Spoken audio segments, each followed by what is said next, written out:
Frostbite in 10 minutes. That's the reality this weekend with wind chills hitting 40 below. Temperatures are running 30 to 40 degrees colder than they should be across the east. Lake Erie is now mostly frozen over. The Great Lakes are literally turning to ice. But here's the twist nobody's talking about. The pattern might completely flip after February 10th. The east finally warms up. The west finally gets cold. And the snow drought out west could be over. Breaking down the full February forecast today, the historic cold, the flip, all of it. Plus forecasts for over 80 cities so you know exactly what's heading your way. Drop your city in the comments real quick. I want to know what you're dealing with out there because the reports coming in from this winter have been absolutely wild. Quick context on how we got here. December was warm out west, cold in the east. January? Same exact pattern. That's 60 days straight of this setup locked in. A ridge parked over the west, keeping things mild. Arctic air pouring into the east non-stop. The Cascades are dealing with a brutal snow drought right now. I've heard from so many of you. That matters beyond just skiing. The west depends on snowmelt for water supply all year. But here's the good news. That pattern might finally be breaking. More on that in a bit. First though, this week, because it's going to be rough before it gets better. Right now we've got lake effect snow developing across the Great Lakes region, Lake Superior down through upper Michigan, over Lake Michigan to the lower peninsula. Monday morning commute could be tricky in Wisconsin and upper Michigan, maybe an inch or so. Not huge, just enough to make roads slick. Give yourself extra time heading out. The bigger story though is the cold, and it's not messing around this week. Below zero wind chills right now across the eastern Ohio Valley down into Appalachia, West Virginia, parts of North Carolina, all of New England feeling it tonight. That heavy snowpack from the recent storms is acting like a giant refrigerator. Snow on the ground keeps the air above it cold. It's a feedback loop that won't quit. Monday morning wind chills starting below zero across southern Canada and the northeast. Frostbite can happen in 30 to 45 minutes at these temps. Cover up any exposed skin. Tuesday morning brings sub-zero wind chills back to North Dakota, Minnesota, Wisconsin. We're talking 10 to 20 below zero. Wednesday, same deal. Thursday, too. You still with me? Good, because Saturday morning is the one you need to watch. This is the dangerous one. I'm going to slow down here because this matters. Upstate New York, Pennsylvania, Vermont, New Hampshire, Maine. Wind chills potentially hitting 40 below zero. That's life-threatening cold. Up in Quebec and Ontario, 50 below. At that temperature, things get crazy. Boiling water thrown in the air freezes before it hits the ground at 50 below. That's not a fun fact. That's Saturday morning in parts of Canada. If you're in Southeast Canada, it's deja vu all over again with this cold. Make sure your car has emergency supplies, blankets, phone chargers, snacks. You do not want to be stranded in 40 below wind chills without supplies. Northeast folks, you ready for another round? How you holding up so far? Now let me explain why this keeps happening. It all comes back to the pattern. That trough sitting over the east is going to stick around through midweek at least. Clipper systems keep diving down, reinforcing the cold wave after wave. The ridge out west eventually wins out, but not until we get toward the weekend. Energy keeps diving southeast out of Canada straight into the eastern U.S. That's fueling snow chances later this week into next weekend. Here's the timeline. Monday, flurries across southern Canada and the Great Lakes. Nuisance stuff mostly. Tuesday evening, some snow down into Kentucky, West Virginia, Virginia, southern Ohio. Nothing blockbuster, just enough to whiten the ground and make things slick. Wednesday is actually the quietest day. Use it to prep and restock if you need to. Thursday and Friday is when the next clipper rolls through with that Arctic front. Strong low over Hudson Bay dragging cold air south. More snow for the Great Lakes and Northeast. By next weekend, clippers keep moving through Canada. It's a train that won't stop. And here's something interesting. The Pacific Northwest finally gets active around February 8th. Higher elevation snow for the Cascades, rain for Seattle, Portland, Eugene at lower elevations. Northern California could see some action too. The pattern is shifting out there. Now here's the part I've been wanting to show you, the potential pattern flip. The polar vortex up in the atmosphere is doing something interesting right now. Think of it like a spinning top of cold air sitting over the Arctic. When that top wobbles and splits, cold air spills out in different directions. Right now it's splitting, one piece heading toward Europe, one piece over North America. It takes about 1 to 2 weeks for that split to affect us down at the surface. So we're looking at impacts ramping up mid to late February from this. But here's the twist. The European model is showing something after February 10th. Cold air moves into the west and warmer air finally pushes into the east. February 10th, write that down. That's when everything could change. The east gets a break, the west gets active, the whole pattern potentially reverses. That warmer air in the east could stick around from the 10th through the 16th. That's almost a week of relief if it happens. I'm moderately confident in this flip. And remember that snow drought killing the Cascades I mentioned earlier? If this flip happens, relief is finally coming. Cascades, Northern Rockies, Sierra Nevada, all those areas that have been bone dry all winter, they could finally see significant snow. The pattern change brings colder air and moisture to the west for a change. West Coast folks, I know you've been waiting. February 10th might be your day. Now for the east, the cold through next weekend brings snow chances, but it's a drier pattern. Lots of cold, not as much snow. That's just how it goes sometimes with this setup. Later in February though, that's when it could get interesting for snow lovers. Third week of February, the 15th through 22nd. Models are showing signals. Potential for a more significant storm somewhere from the plains to the northeast. Track looks roughly from eastern Colorado all the way to Maine. Still way early though. Last week of February could push snow chances further south again. Carolinas might get back in on the action.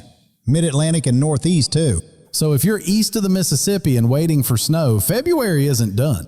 All right, city by city, here's what you're dealing with right now. Storm zone first, Charlotte at 32 for a high, dropping to 18 overnight. Still got 1 to 3 inches on the ground from recent snow. Roads icy in spots. Raleigh at 34 and 20 with 2 to 6 inches recent. Durham, similar conditions. Greensboro at 32 and 18. Nashville at 35 and 20 with 2 to 5 inches from the storm. Atlanta at 38 and 24. Got 1 to 3 inches, which is a big deal for Atlanta. Memphis at 38 and 24 picked up 1 to 4 inches and slowly recovering. Carolina and Tennessee folks, roads passable yet or still a mess? Let me know. Florida now, Miami at 62 and 48. Cool for you, but honestly pretty nice. Jacksonville at 45 and 28. Near record cold territory still. Tampa at 58 and 42. Orlando at 55 and 38, all unusually cool, but recovering from those record lows. Northeast now, this is where it gets brutal. New York City at 28 and 18. Cold, windy, possible flurries.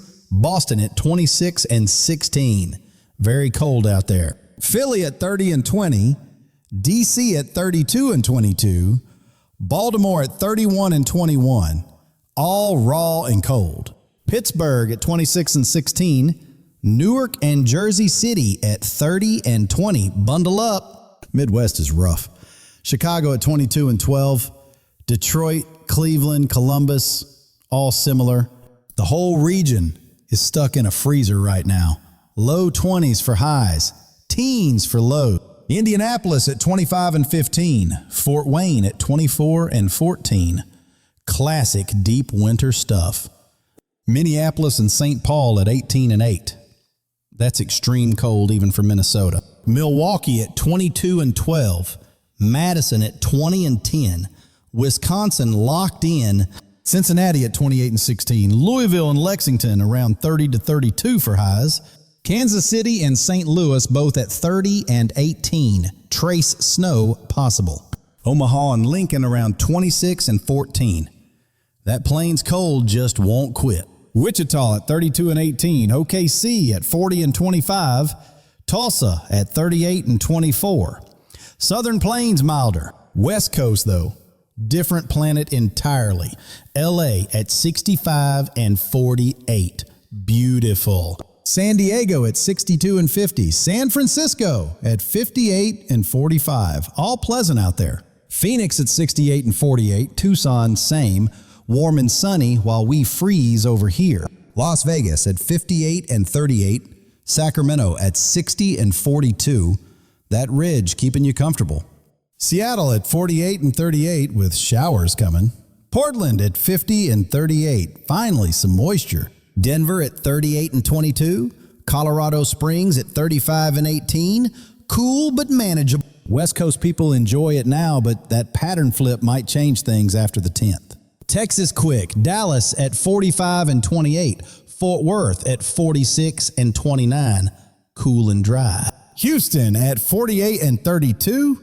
Austin at 50 and 32. San Antonio at 52 and 35, all mild. El Paso at 55 and 32. New Orleans at 48 and 35. Gulf Coast reasonable. Few more. Albuquerque at 48 and 28. Anchorage at 15 and 5 with snow. Honolulu at 78 and 68. Hawaii doing Hawaii things as always. Must be nice. Fresno and Bakersfield around 58 to 60. San Jose at 60. Oakland at 58. Bay Area, comfortable. Long Beach and Anaheim in the mid-60s. SoCal just vibing while the east freezes. Toledo at 24 and 14. Lincoln at 26 and 14, both stuck in the deep freeze. So here's your bottom line, the stuff you actually need to remember from all this. This week through next weekend, historic cold returns to the east. Plan for it. Saturday morning is the dangerous one.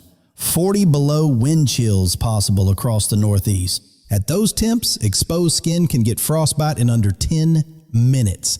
Not exaggerating. February 10th, that's the date to watch. Pattern potentially flips completely. East warms up, west cools down.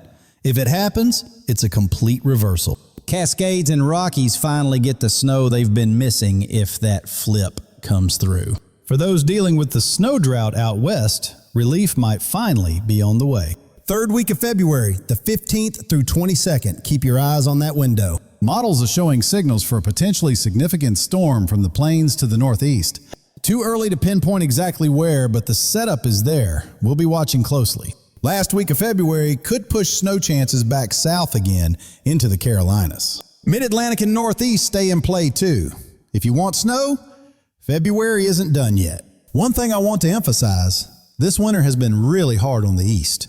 2 straight months of Arctic air while the west just vibed with mild temps.